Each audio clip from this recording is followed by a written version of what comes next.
Well, finally, it seems the press is catching up to what people like myself and others have been saying since 2017 that Donald Trump is a malignant narcissist and a sociopath, and as such, is an extremely dangerous human being who is 100% owned by his pathology. Everything is 100% predictable because of that. If you truly want to understand it, by the way, there's even a matrix in the book, and you can get the electronic version of this bestseller for less than the price of a cup of coffee. Anyway, the Huffington Post and the New York Times and others have started to talk about this, but here's the Huffington Post actually talking about something specifically, which I actually have touched on just the other day, which is narcissistic collapse or narcissistic mortification. I actually have talked about narcissistic mortification. Narcissistic collapse is when you literally withdraw into yourself because this fake grandiosity, this world that you've created, which is what Donald Trump has done, suddenly you understand that it's not real. Because remember, he truly believes his own lies. He has to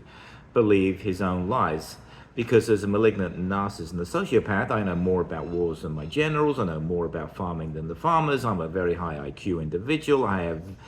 Basically, I'm better than anybody. I have such gold face because, you know what, I'm so virile. In other words, it's Henry VIII's cold piece brought right up to date.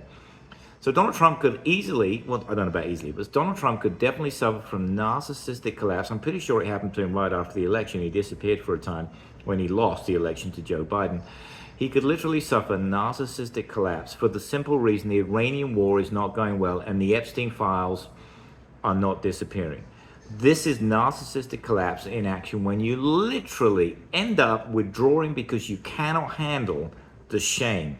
It's death by embarrassment. Not literal death, but I've said before, I wouldn't be surprised if, well, sometime soon, forgetting the dementia for 1 minute, I understand, that he ends up in Walter Reed Hospital in some kind of narcissistic collapse because he cannot handle the truth. Literally is incapable. Anyway, if you want to understand where this could all end up, please get the electronic version of the book for less than the price of a cup of coffee. Get the paperback for roughly $10. I think it's a bit easier because it has all the references at the back. But if you can't handle 200 pages, get sad. Yeah, it's only 60 pages for $6. It's right up to date. And you could become a Trump whisperer for, well, less than the price of, I don't know, a very expensive cup of coffee. And you know what? You'll be on the right side of history.